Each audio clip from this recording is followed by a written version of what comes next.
so bayakwazi ukuthi baku-identify nge-fingerprint yakho. Siyazwana bazalwane? Akekho umuntu onephimbo elifana nelomunye. Ngisho noma singathi mina nganginento ukuthi usisi wami omncane usawunda njengami, but ngoba sengiyafunda nga-find out ukuthi asifani. Kodwa uma ngingafona khona manje ungacabanga ukuthi but uma ufunda ithi incwadi akekho umuntu ozoba nephimbo elifana nelawo. Siyazwana bazalwane? Aphinde futhi umbhale athi isimilo sakho esakho. Akunjani? Wonke umuntu une-character yakhe, unesimilo sakhe, umuntu une-shape yakhe. Angithi njalo nje sihlezi sihalela abanye, angithi mina nje lapho engihamba nabo bazalwane nizobabona abanye banamafika athi ukuthi ngihlezi ngibancoma ngoba nami ngiyayifisa, uyabona. But uma ngifunda ngiyathola ukuthi kahle kahle imizimba yethu ayifani. Istructure somzimba, isakhiwo sakho esakho. uNkulunkulu uyisimanga, niyambona. Wathi esidala abanye baba bade, abanye bafishane, abanye babu-in the mid. Akekho umuntu olingana nomunye ongathi yabona la mase simile kanje nakanjani siyalingana. Ayikho leyo nto bazalwane. Siyezwa? Alright-ke. uNkulunkulu ngithilo ngathi ukwasibala saba yini umfanekiso wakhe kithi. Sengimxoxela ukuthi akekho umuntu ofana nomuntu ohlezi ngaphakathi kwethu. uNkulunkulu-ke ubonise ukuhlakanipha kwakhe okuphelele uma edala umuntu. Yazi ukuthi uNkulunkulu ngendlela ehlakaniphe ngakhona bathi mawufunda lana ithi umzimba wethu uyibhikidi. You have a building on your own. Angithi niyasibona lesakhiwo. Niyasibona lesakhiwo esiphakathi kwazo. Bazalwane ngeke. Kwenze njani? Asike sixoxele-ke khona into enikhathazayo. Asixoxeni sabasikhulile, sisesikolweni angithi. Isikole sesabatha angithi. So-ke mina-ke ngizonifeyilisa namhlanje. Ikhona ilunch ephekiwe. Akekho ozodla ngoba ngeke. Nikhathele kakhulu. Asixoxeni. Angithi siyaxoxa. Angithi niyabona ukuthi siphakathi kwaleli bhilidi. Umzimba wethu-ke bazalwane kuthiwa alikho ibhilidi lala emhlabeni elingafana nesakhiwo somuntu. Siyazwana bazalwane? Umzimba wethu ngendlela uNkulunkulu awudale ngakhona. Kuthiwa ngisho ama-engineer awakwazi ukuthi aphinde adizayine into eyisimanga njengomzimba womuntu. Siyazwana? Uyabona uma somfunda incwadi, ngifuna ukuzonidayisela nencwadi, yazwana? Nizowubona lo mzimba. Uyabona uma uthi uyafunda encwadini, uzothuka into oyibona lanje bathi sixakaxaka. Ama-neurons ngendlela ekhamba ngakhona kuningi. Ngisazonitshela-ke ukuthi sime kanjani. Kukhona nemizimba yethu kancane le. Ngizothatha nje isikhathi esincane sikuxoxa. So kuthiwa akekho umuntu ongakadizayine into. Uyabona uma uhamba ufika emazweni angaphandle, uma uya nje eDubai kukhona ibhilidi elide lihle uthi noma ulibuka uthi hey yinhle lento. Kodwa ngicela nje ukutshela ukuthi lelo bhilidi ngeke lifane nawe. Wena you are even better. Ngoba intambo lezi ezifakwe lapha ngisho yazi ama-engineer afika afake nazi intambo ziyalenga, ngithi niyazibona ukuze kwenze njani kube khona ukukhanya. Nithi guess what, nathi sinakho kwethu okusemzimba, nathi siney'ntambo zethu. Ningaboni nje ney'ntambo ukuthi lezi kufanele zibe khona ngoba kufanele kube nokukhanya. Angithi yabona nje bazosilalela umbhobho. Umbhobho udinga nugesi akithi. Guess what, umzimba wakho udinga ugesi. Kwamanye amalanga uNkulunkulu wenze kwabakubili angithi, wathi uzokwenza lokhu uzokwenza lokhu. But ithi-ke ngelanga lesithupha wathi wenza njani? Okay. Ngelanga lesithupha uNkulunkulu wadala ini? Wadala ini? Umuntu. Imagine ilanga lonke uNkulunkulu walithatha wathi yazini ngizohlala phansi manje. Ngiya-imagine angithi-ke uma ufunda uyadreama uphupha ukuthi kwakwenzakalani.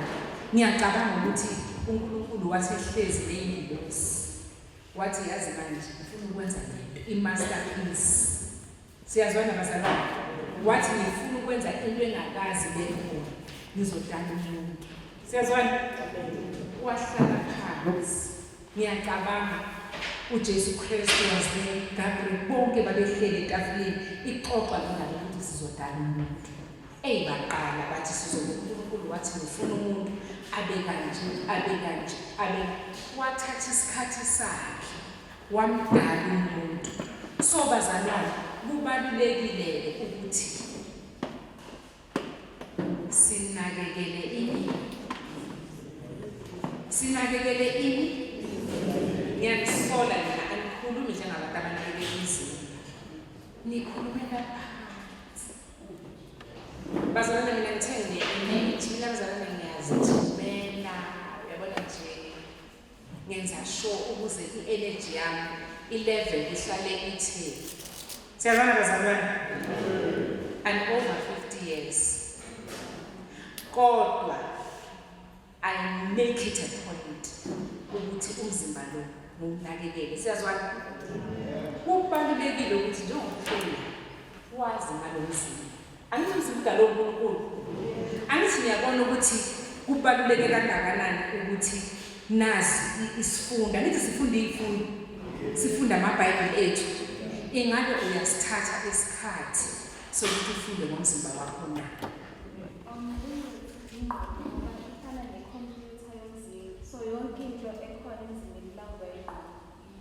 Bazalwane, ayikho into engiyithanda ngento zezempilo. Mina into yangihlanisa ngathi yabona mina abantu ngibona abantu beyiphethe ugologo wami ukuthi ngazi ngani ngomzimba wami. Angithi uyamuzi wenza uthi ingqondo. Nami unumber 1 wami la ingqondo. Why? Ingqondo iyikhompyutha yomzimba wakhe wonke. If ingqondo yakhe ingasebenzi kahle, angithi ngiyabona kwenzakalani? Angithi ngiyabona abaxosha amaphepha abanye babona ngazi ukuthi khona into engekho right. Umbona umuntu athuleka ngisho ukuyigeza. Ayinakekela nithi why? Ingqondo ayisebenzi kahle. Siyazwana? Ubaba uthe number 2 wami, bhuti wami, inhliziyo bazalwane. Mayingama wenze njani? Uyafa. Siyakungcwaba. Inhliziyo mangasathi bu. Guess what? Sizobe sila. Siyokufihla emathuneni. Siyazwana? And then baba wena uzothini?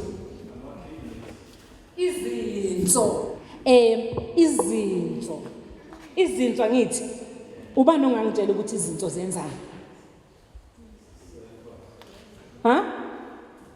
Isitho esikhipha ini ukungcola okufaka uba. All right, I'm glad niyazi. Bese ke sikhulume ngani futhi?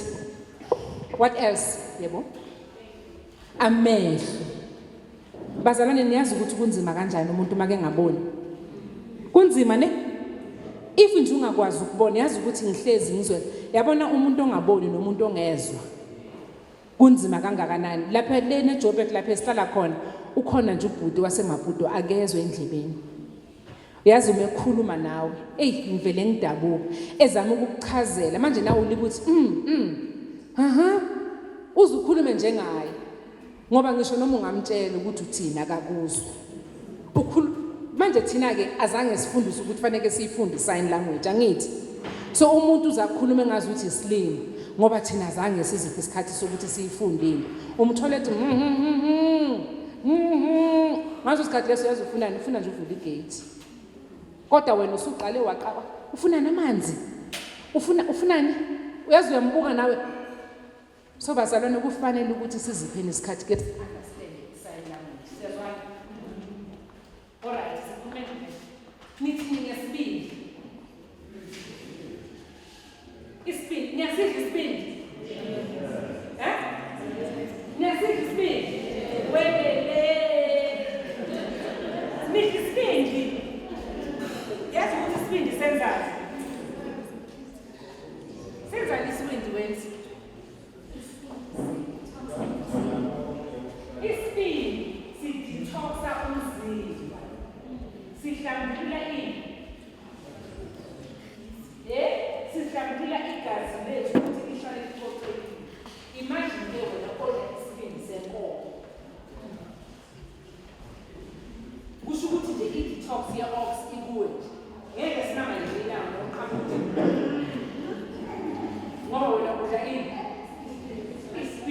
khona.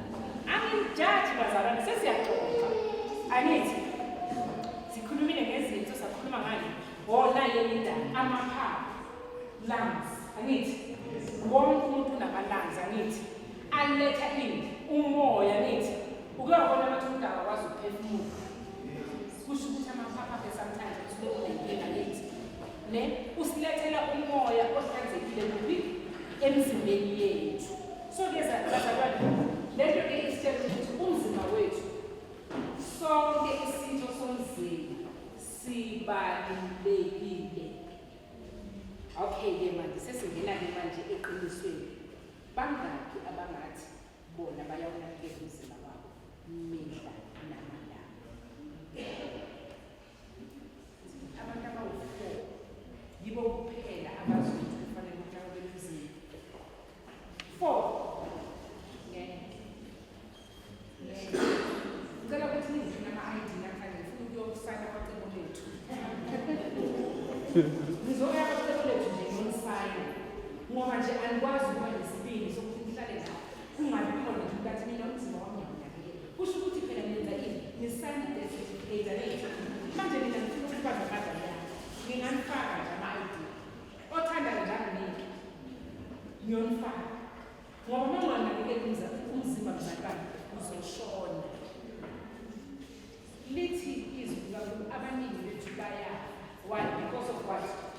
Lack of knowledge. Asazi lutho. Aziphetha ngathi ayisebenzi yasengimane nje ngibambile. Uphuza amanzi. Omunye? Yebo?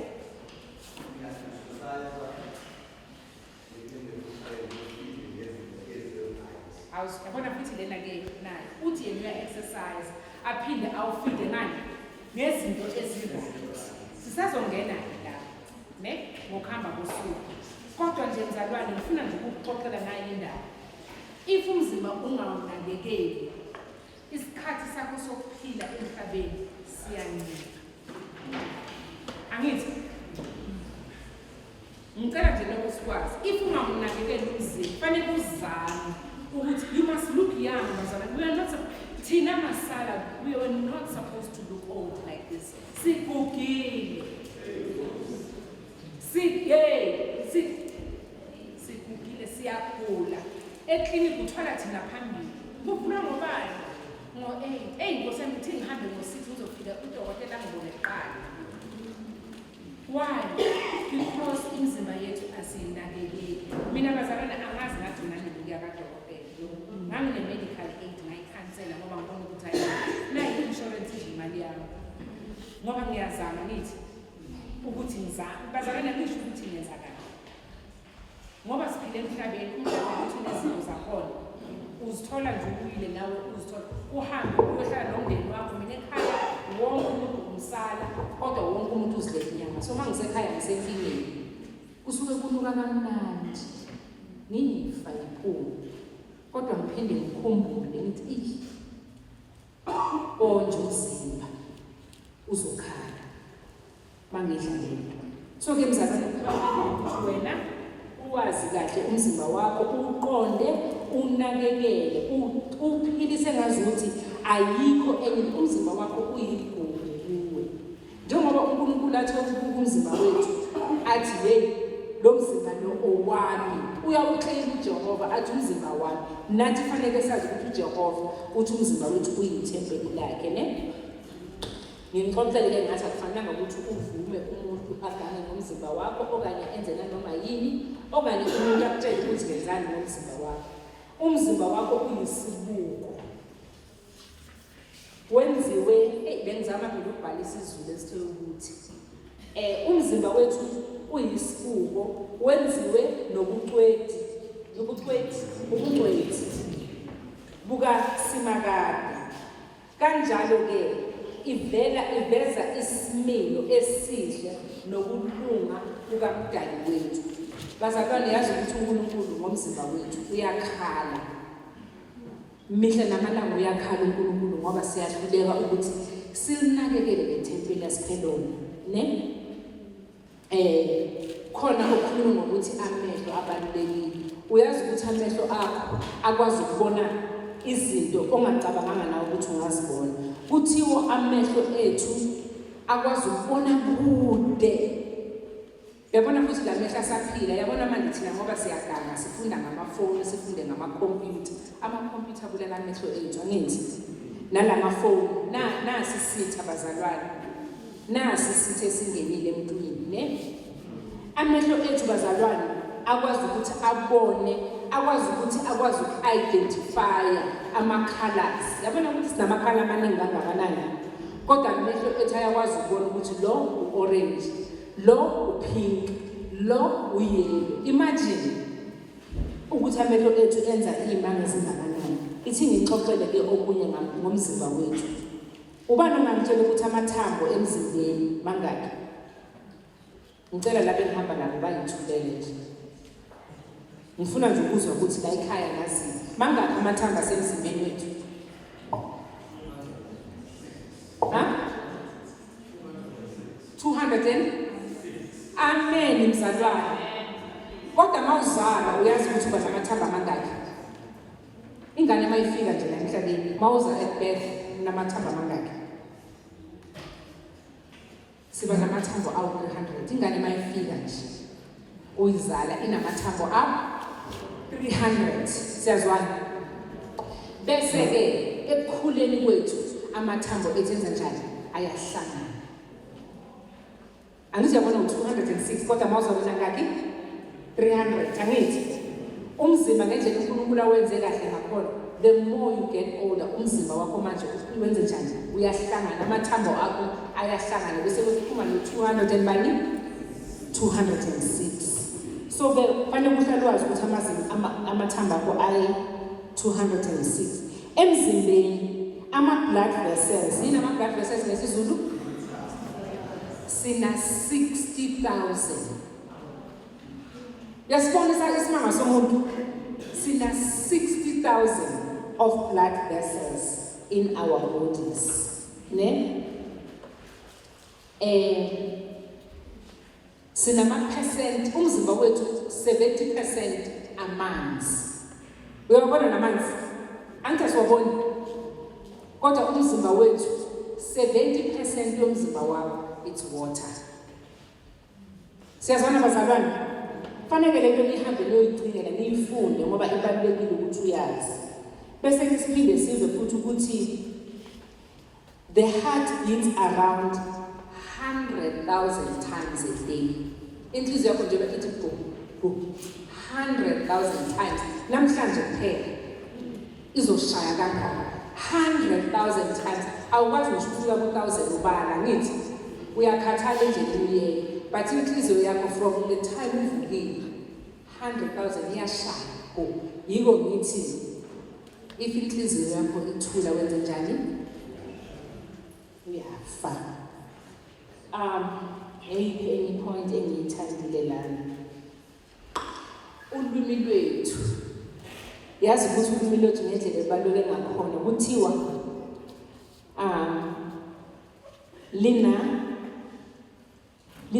the tongue has around 10,000 taste buds. 10,000. Kusho ukuthi ungafaka into angeke ngithi asikwazi ukufaka into eziyi-10,000 emlonyeni wethu. Kodwa ulwimi lwakho lukwazi ukutaste. Uyakwazi ukuthi ube nebhithi. Leni yababa. Leni sweet. Kulapho esithanda khona ngithi. Leni sweet. Ngiyazibuza ukuthi uNkulunkulu umeyenza le. Wayicabanga ngoba ukwazi ukuthi ngeke sikwazi ukudla zonke lezi zinto. Kodwa ulwimi lwakho can identify ama-taste buds ayi-10,000.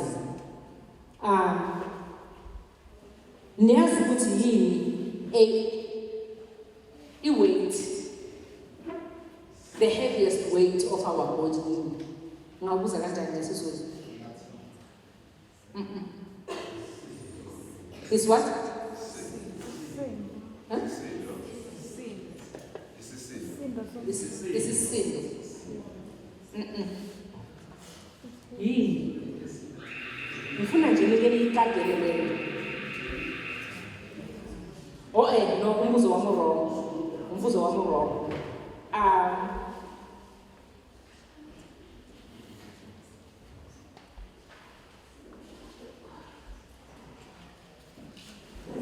the biggest or the largest? Is it the largest?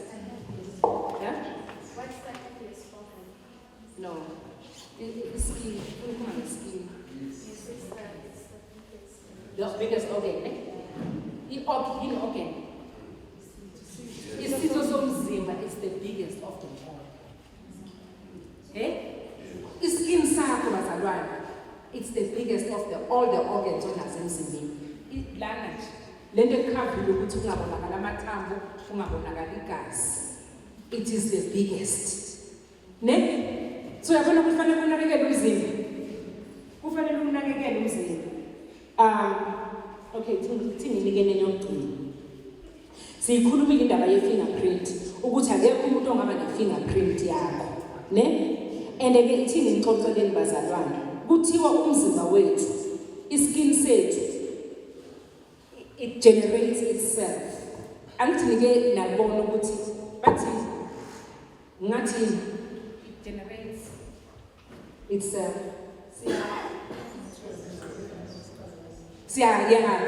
Ngathi wenzani nto? Uyabuza njengenyoka, siphinde siqale kabusha. Yazi ukuthi esithu senzeka kangaki?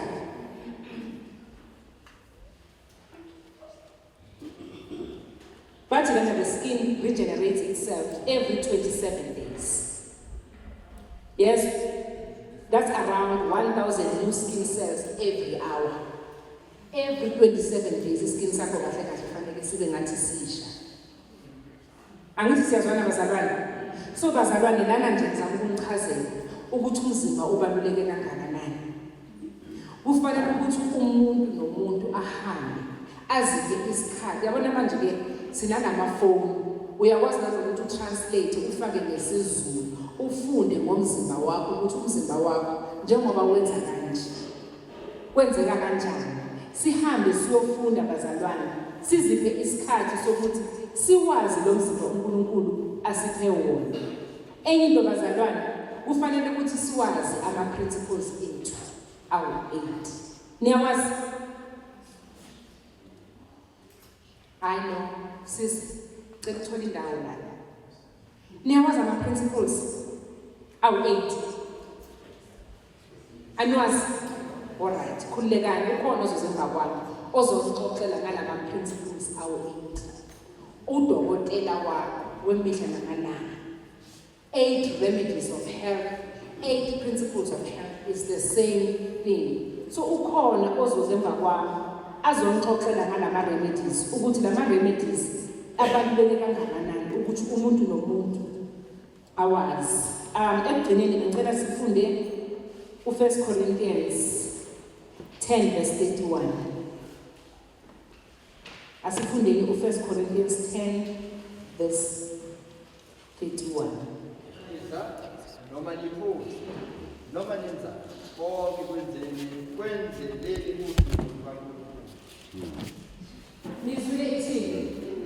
Fanele sikwenze ngani? Bengicela nje ukuthi Okay, umzuzwana nje ake sihlole isifo nemikhuba yethu. Ingabe siyamdumisa nokumthokozisa uNkulunkulu ngemizimba yethu? Usaligcinile kahle ithempeli lomzimba wakho na? Uyamthobela uSomandla ukuphila kwakho na? Ungasipha ubufakazi. Amen. niyayizwa bazalwane, ingabe izenzo zethu ziyamjabulisa uNkulunkulu wethu na? Masidla, masiphuza, masihamba, masilala, ingabe yonke into esiyenzayo siyayibeka la emqondweni ukuthi yabona lento njengoba ngiyenzela ini udumo lukabani. So ke bazalwane, ngoba isikhathi sethu vele sincane, ngicela nje ukuthi usiphe isikhathi. Namhlanje sixoxile sathi umzimba ubaluleke kangakanani. Indaba ile nawe ke nasezulwini kulotshiwe ukuthi safika sanixoxela ukuthi umzimba wakho kufanele ukuthi unakekele kanjani. Angithi uwazi ukuthi umzimba wakho unani phakathi. Sisazokhuluma ke usuku lonke sinichaza nasinixoxa le ndaba esimnandi. Hey bazalwane, ngiyafisa nakule ndawo ukuthi kube khona oyedwa okanye ababili abazosithatha isigijimo sezempilo bagijime naso. kufanele ukuthi masibuya la next year Lindiwe next year kufanele masibuya la size thina simenyiwe sizonivakashela ukuthi sizwe ukuthi senenzeni ukushintsha impilo zethu. Siyazwana bazalwane, sithi masifika la futhi angeke silibuze, sizobona ngani, sizonibona ngokunimbuka ukuthi laba baphethe isigijimi saseSabatha sezempilo. Amen bazalwane.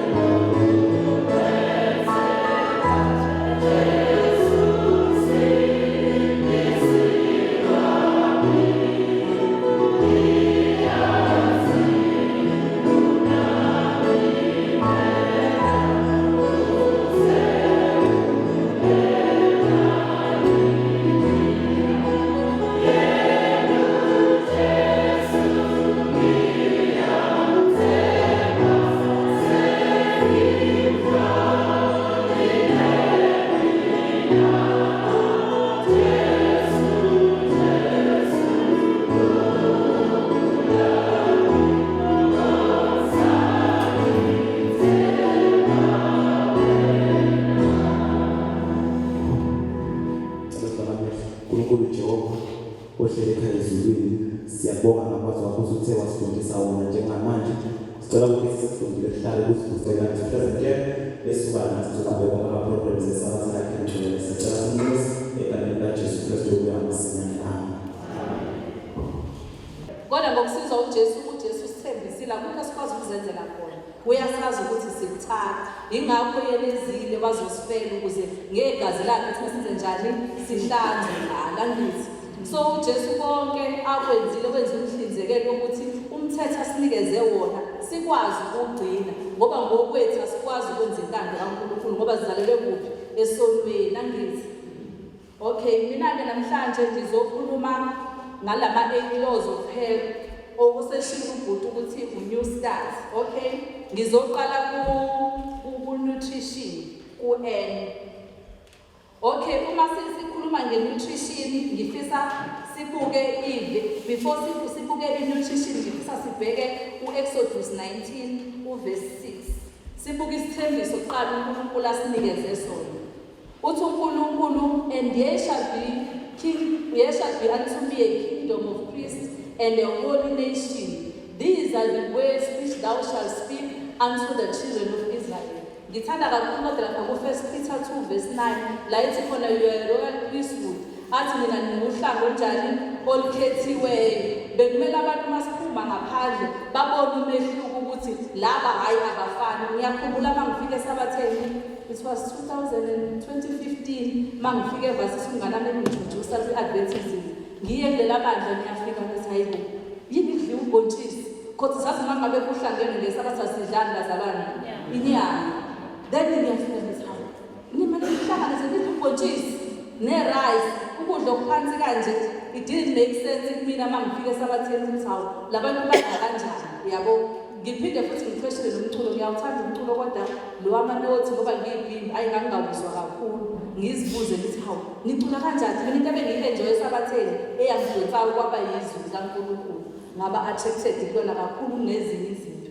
So ngoba siwuhlango oluhlukile ngathi mangifika ngabona into ehlukile. Unfortunately I cannot say the same njengamanje. Sekunomehluko omkhulu angithi siyabona nathi siyangokuya sifuna ukufana nezo ngithi siyawukhumbula uIsrael mophuma eGibhithe uNkulunkulu uthembisile ukuthi nizohamba nami ngizoninika indlela enimele nihambe ngayo nendlela enimele niphile ngayo. But uIsrael endleleni ubuke ezinye izizwe indlela ophila ngayo uIsrael wenza njani? Uyathatheka nawo. Na ufuna ukwenza njengabanye na ufuna inkosi njengezinye izizwe enamakhosi angithi. Uze baze bafika nesikutheni masibathi uNkulunkulu ayi thina sikhathele ngile mani. Cabanga ukudla okumahala bangakusebenzelanga. Bathi hayi sesikhathele nje manje elulana sesifuna inyama. Ngiyakhumbula kwenzakalani kweIsrael. Bafe endleleni abafika ngeKenani. Kwamele uNkulunkulu avuse isizwe esisha abantu abasha ngithi abazongena eKenani. So kufanele nathi sifunde kuIsrael. Singafuni nathi kwenzeke into efanayo nale yenzeke kuIsrael. athi uNkulunkulu esesinikezile ithuba sokuthi sikwazi ukufunda sibone indlela yokuphila kodwa thina siyibone iphansi sibone ngathi yabezizwe ingcono kunale uNkulunkulu asinikeze yona. Amen.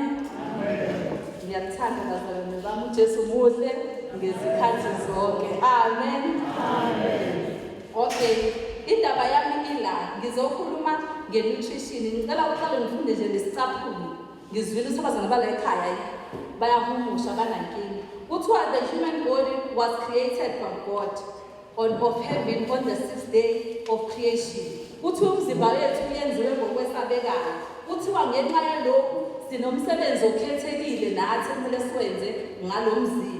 Okay, kuthiwa kuma ngase silandele nje imithetho kaNkulunkulu. Khona le verse eExodus ethi mina ngilalela nokulalela izwi kaJehova uNkulunkulu wami uthi uzosiphumelelisa engeneni nasekuphumeni. Niyayibona lento ukuthi ngokulalela nje izwi kaNkulunkulu uNkulunkulu kunama-blessings azosinikeza wona. uNkulunkulu njengoba wayinikezile ekuqaleni umuntu i-diet wasinikeza kuGenesis ukuthi sidleni. Ngikhulume ngabantwana baka-Israyeli uthe emva kwazamcolo uNkulunkulu wanikeza ngenxa yesono abantu wababhubhisi wayesebanikezana inyama. Kuthiwa masebedla inyama abantu siyakhuluma sifunda ngo-Adamu 12 iminyaka emingakani noSethi baphilo o-900 iminyaka eminingi angithi. But emva kwesono iminyaka yomuntu ezanjani ngenxa yani njalo so uNkulunkulu wethu is a God of restoration bazalwane. Amen.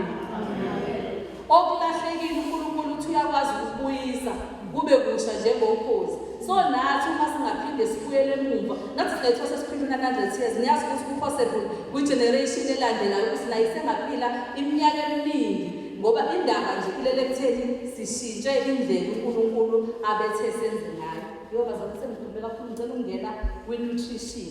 Uthiwa-ke imizimba yethu yenziwe ngokwesabekayo. uNkulunkulu udalile umzimba. Uthe uNkulunkulu uma edala umzimba wasinikeza indlela ekumele siwuphathe ngayo. Angisho bazalwane imoto uma uyithenga esitolo abantu abaney'moto bayazi kade uphetholo oluhlaza obovu ufaka udizili imoto ifuna amanzi mikuyashodelwa amanzi imoto yangaba namafutha imoto ishaya injini angithi ijama khona lapho emgaqweni ayisahambi.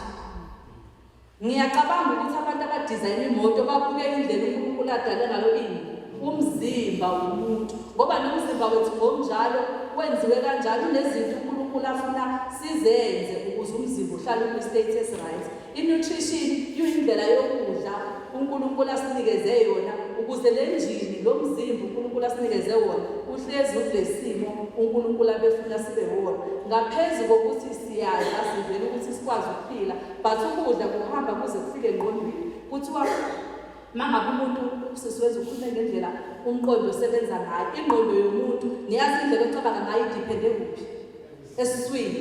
Indlela odle ngayo yile ndlela ozocabanga ngayo. Niyayibona ukuthi ijule kangakanani ngoba kuthiwa senziwe ngokwesabeka into ongakazi uyicabange leyo ukuthi iyahambisana ukudla nengqondo nesisu ayiyenzi sense but uNkulunkulu usidale kanjalo ukuthi isisu sethu esikufaka khona u-affecta ngisho indlela ingqondo yethu ecabanga ngayo. Ingakho namhlanje sinabantu asebephenduke iy'lwane uy'buza ukuthi umuntu ukwenza kanjani lento kanti indlela imizimba yethu esinjani esifida ngayo eyenze safinyelela ekutheni isimilo somuntu sikulento eyiyona.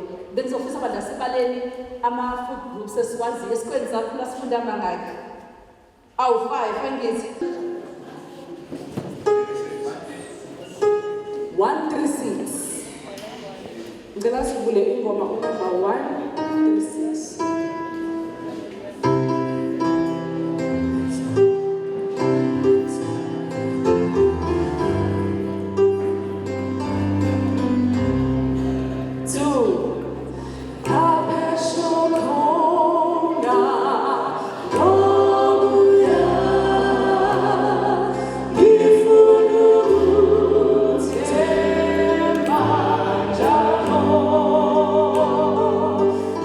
Cool.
kumnandi kwalapha.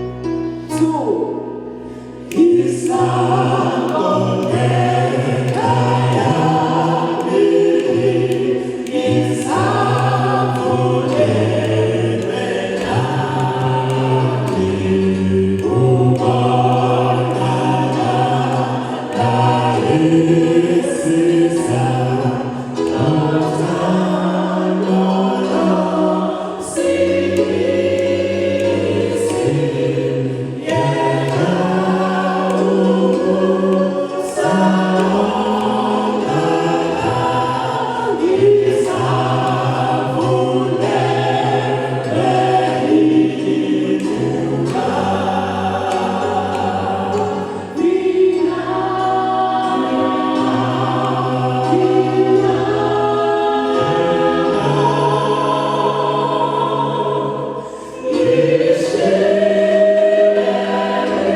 Amen.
bebona ukuthi isonto lenkosi lizophutshuswa uyasho ukuthi uwuboma nkosi uwuthuli nkosi ungamanzi asiyibutho nkosi siyamema ipresence yakho siyamema nkosi umoya wakho engcwele siyacela nkosi usikhulise yonke into engafisa ukuthikameza engefisa nkosi ukuphazamisa siyafunda nkosi encwadini i-Great Controversy ukuthi usathane uma kanje nkosi uba active uyafuna ukudiverta nkosi imiqondo yethu uyafisa nkosi ukuletha ukukhathala uyafisa ukuletha ukuzela khona amaqiniso a-precious nkosi ezokhulunywa kodwa anga-appreciate-wa angazwakali sengathi nkosi ungahlala-ke enhliziyweni zethu uvula amadlebe ethu phezu kwakho konke-ke nkosi uthe nkosi umuntu owezwayo nkosi amazwi akho mayeseyawenza nkosi wena umfananisa njengendoda nkosi iyakhela phezu kwedwala sengathi inkosi ungasisiza-ke njengabantwana bakho singayikhohlisi ukuthi ngoba siyalizwa izwi lakho siyitshene ukuthi sizosindiswa ngoba siyalizwa singaliphili singalenzi sengathi ungasiqabulela-ke inkosi amaketango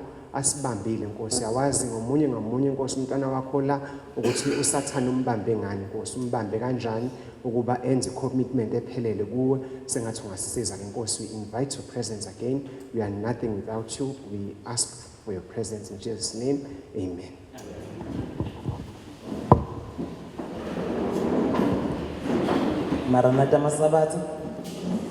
Maranatha masabatha inkosi yethu iyeza ekuqaliseni i-divine service yethu bebazalwane sophakama siculeni ingoma kunumber 159 sicela ama-choristers ukuthi sicuse 159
17 elithi ngokuba uNkulunkulu walithanda izwe kangaka waze wanikela indodana yakhe ezelwe yodwa ukuba yilowo nalowo okholwa yiyo angabhubhi kodwa abe nokuphila okuphakade. Ngokuba uNkulunkulu akayithumelanga indodana ezweni ukuba yahlulele izwe, kodwa ukuba izwe lisindiswe ngayo. Before standards, ake sichaza iminute elilodwa. La uNkulunkulu lithi ilizwe wanikela, ithi wathanda izwe lakhe. Sibona uthando lwesimangaliso, uNkulunkulu ethanda abantu abangamfuni. Ithi noma esenikela wakhipha umnikelo futhi abantu abangawufuni, kodwa kwakuphoqa ngoba kwakunikele umdali wabantu, kwathi ukuthi abanikezele lo mnikelo abangawufuni unjalo babengasiboni nesidingo sabo. Ngoba babedinga baze bachazele ukuthi lo mnikelo enlethelwa wona ukumsiza, kodwa nje ngokwabulethwa kwawo kwakuletha umnikelo ongenasidingo. Ababebona ukuthi nangendlela abawubulala ngawo, uma into eyinikeliwe siyazi-ke bazalwane, usuke unikelele ukuthi ungenza noma ngayini ngayo, ungayenza hlobo uma uyibulala ngiyibulala noma ngayini indlela, akekho onezwe kuyo ngoba inikele ukuthi yenziwe noma ngayini oyifisayo. NoJesu owanikelwa kanjalo, baba umnikela abawubulala ngendlela ababethanda ngayo, nokukhala kwakhe akunakwanga umuntu, nobuhlungu ayebuzwa akekho ayemzwela ngoba kwakuyinto eyayikhishiwe yanikelwa ukuthi kube into engenamsebenzi. Kodwa siyabonga namhlanje lo mnikelo owaba nobuhlungu obungaka, wazisa ubuhlungu obungaka, kodwa namhlanje lo mnikelo abaningi bayawubonga, abaningi sebewubona ukubaleka kangakanani ekuphileni kwabo. Okubuhlungu labo okuyibona abawubulalayo baze bafa bengazange bakubona ukubaleka kwalo mnikelo. Namhlanje siyambonga uNkulunkulu ngalo mnikelo kaNkulunkulu. Savulelwa amasango sasingeze sivulele yona. Namhlanje sizokhipha izimali zethu emabhukwini, sizonikela. Siyazi ukuthi sizonikela ngokungawuqondi lo mnikelo ukuthi sinikela ngoba uNkulunkulu wanikela. Siyacela ukuthi kusuka namhlanje uma sofaka izandla zethu emabhukwini sinikele ngendlela yokuthi nasaba nendlela sesiyazi lo mnikelo usho ukuthini kithi. uNkulunkulu engathi ngasibusisake ngalamazwi masofa lamehlo sihlezi kanjalo, uma sizohlala sithiphe iminikelo emabhukwini ethu sihlezi kanjalo bese siphinde sibalale masiqedile sibonge lo mnikelo esikhiphile. Amen.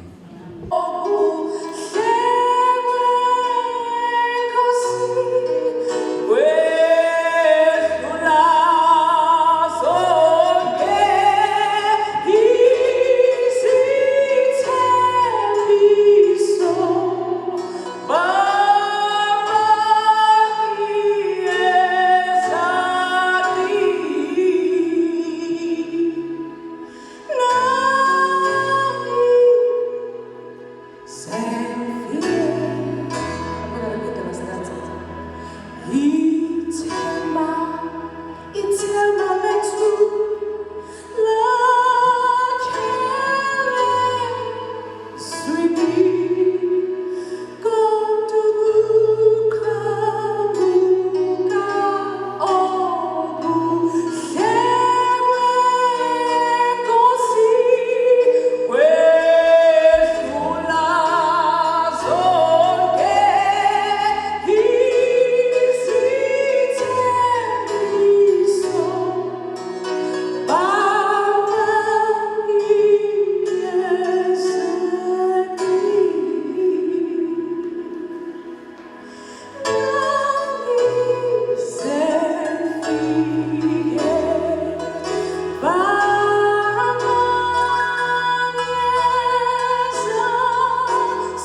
programs akanjalo awathokoze.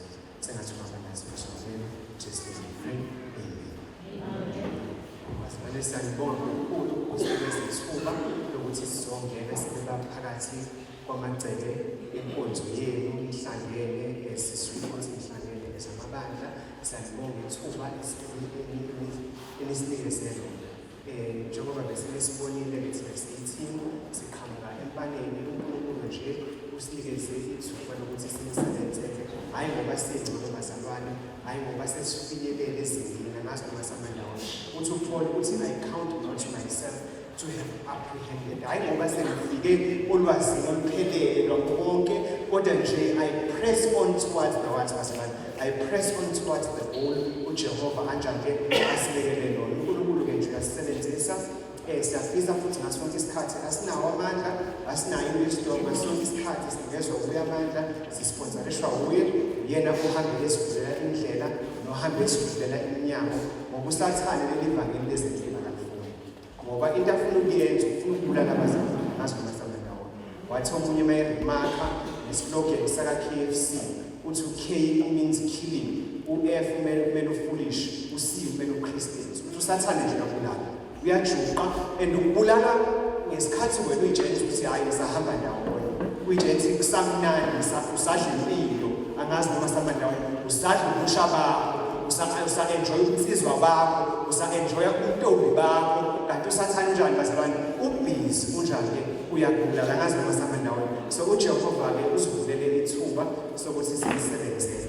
Khona nje enye impression yangifikela sisebenzela-ke uJehova kwenye yama-crusades elikade ikhona ngale ngasendaweni yasemfangeni la uNkulunkulu nje wavele wafaka i-impression khona yokuthi yazi uma uvakashele abantu bezempilo noma kukhona ozokwenza i-health talk enkonzweni yakho, uyazi ukuthi uNkulunkulu usuke esemsebenzini onamandla kangakanani, but usathane kuba busy asenze ukuthi sikhathale. Omunye ngenzeka ukuthi njengamanje ngoba sila usathane uyakutshela ukuthi khona i-TV ezolidlala nje mhlawumbe. Omunye njengoba sila ucabanga i-TV show ayishili angazi noma samandawo, usathane lokhethi nje kancane ukuze lolu lwazi lingafinyeleli kuwe ngendlela ekufanele njani lifinyelele ngayo. uNkulunkulu wafaka i-impression yazo wathi uyazi ukuthi yini uma phambi kwabantwana bami ukhulume kahle ngegama lami, uyibeke kahle i-message ezempilo. Uyakwazi ukuthi umuntu osuke kade ekhona kwi-audience osuke kade ezoshawa i-stroke sihlele, uyazi ukuthi okade esuke ezoshawa isifo senhliziyo ozomelwa inhliziyo iyakwazi ukuhlehla on the basis of ukuzwa maswinzi. Uma uphumela ngaphandle baningi abantu abagulayo. Omakhelwane bami ngale ngasesikhaleni imizi kanelani bashawe yidog. And uthi uNkulunkulu, my people are destroyed because of lack of investment of ulwazi. So singayithathi kancane iluleko zezempilo kumele sizipractice angazi noma samandawo. So uma siqala laphana encwadini kaProverbs, Proverbs 18 verse 10. Lies in Proverbs, the name of the Lord is a strong tower.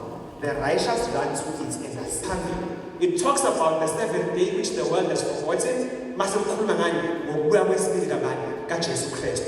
Uma likhuluma ngokubuya kwesibili kaJesu Kristu, ukubuya kwesibili kaJesu Kristu also informs our behavior. Khona behavior eshoyo ukuthi uJesu uyabuya, khona behavior eshoyo ukuthi uJesu kanjani angakathokoze futhi kanjani abuye. It carries the true features of our faith in front.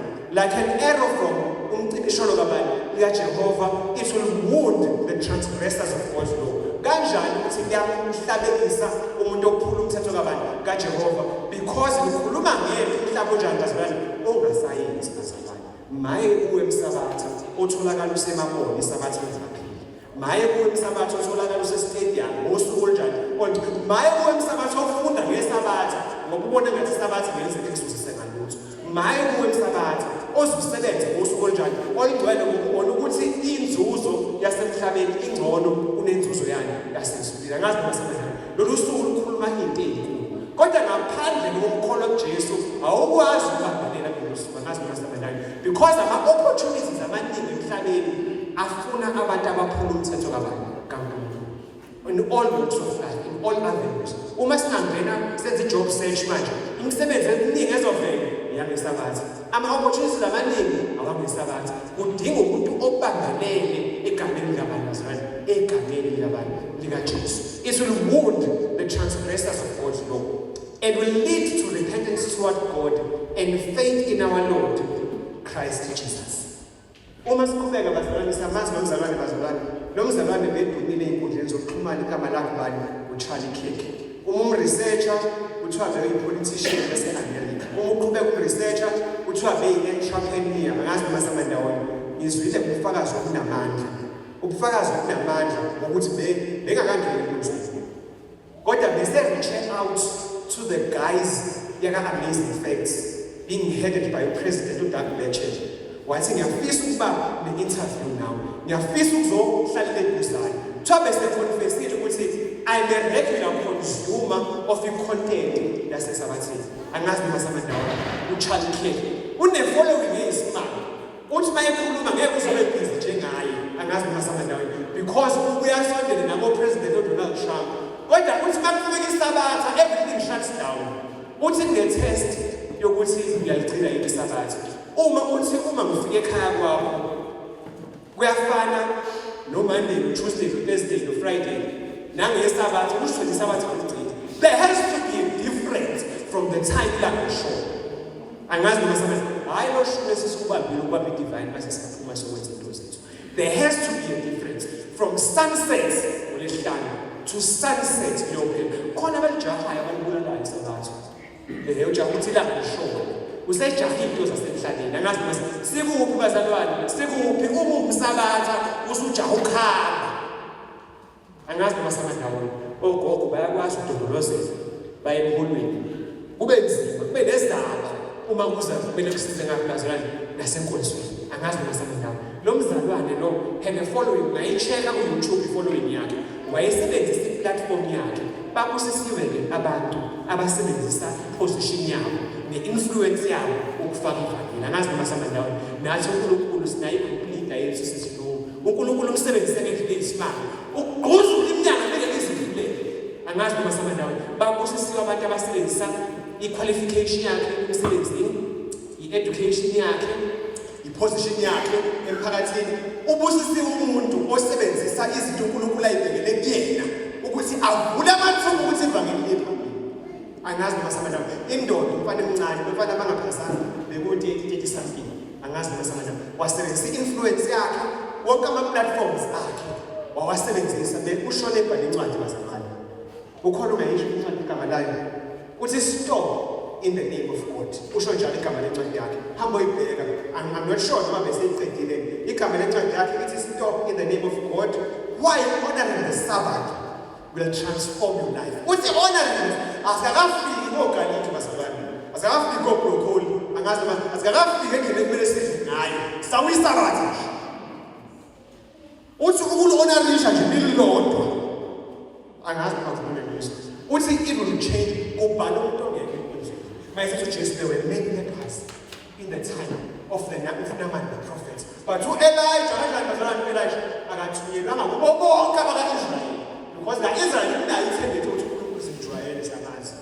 Hayi siyayazi leli vangeli lesipinashi logarlic siyalazi. Esho ukuthi egule phezulu kwathaba. I-BP ingalawuleki ethi ngiyazi. Kanjani uthi uyazi? Impilo sayibona kodwa. Angazi noma samandawonye. Uthi stop in the name of God. Why honoring the Sabbath will change your life. Ngiyidlale-ke le video ngicabanga ukuthi i-Oxclave ulikude. Uthi wenza i-study wathola ukuthi amasabatha have better living outcomes. They live longer. They are healthier.